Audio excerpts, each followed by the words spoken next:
Bon, je vous confirme que j'ai réellement une tronche de fatigué, mais là cette fois-ci, bon, je viens de finir le montage de la vidéo.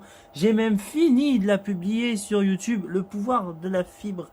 Ça c'est génial parce que à un certain moment, quand on avait la DSL, envoyer une vidéo, c'était le parcours du combattant. Bon, des fois je faisais ça toute une nuit. Mais bref, on n'est pas là pour parler de ça, on est là pour parler de la dernière vidéo qui vient de sortir et vous savez de quoi je vais parler. Donc la vidéo en question, ça concerne la platine vinyle et la Asus P4B. Donc alors, vous avez vu, je pense sur TikTok, la platine vinyle qui est ici, que nous avons déjà démontée. Et la fameuse carte mère qui parle.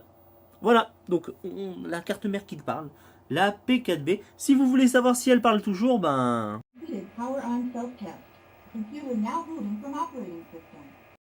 Donc c'est pour vous dire que j'ai pas désactivé l'option parce que je trouve ça assez cool pour une machine, donc j'ai pas eu ça. Mais il faudrait que je regarde si j'ai pas ce genre d'option sur d'autres cartes mères justement.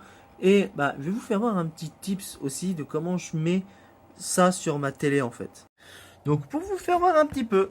Donc la carte son, elle est là. Donc j'utilise la carte son de la carte mère avec des bons vieux câbles RCA que j'ai récupéré en déchetterie et un petit adaptateur qui convertit le RCA en jack.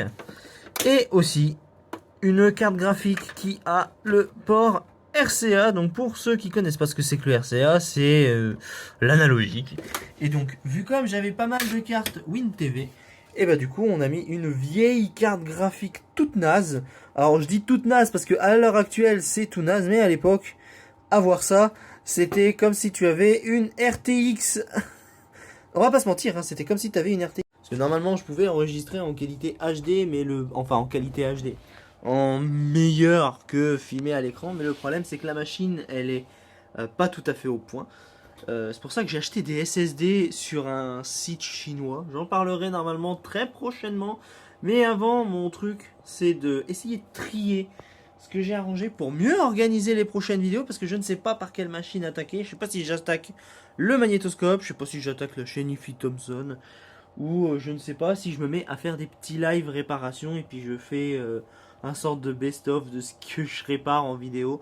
Je ne sais pas, j'en réfléchis encore, mais du coup je pense que je vais me donner 2 semaines de tri et de rangement et de savoir de quelle machine je vais faire prochainement vidéo. Donc je ne sais pas si je fais un test retour déchetterie ou si je parle d'un objet quelconque que j'ai récupéré sur le bon coin ou une connerie du genre.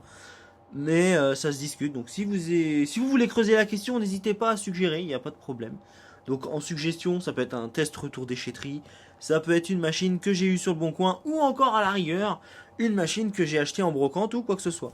Enfin bref, la vidéo est disponible sur ma chaîne YouTube à l'heure actuelle, n'hésitez pas à aller la visionner.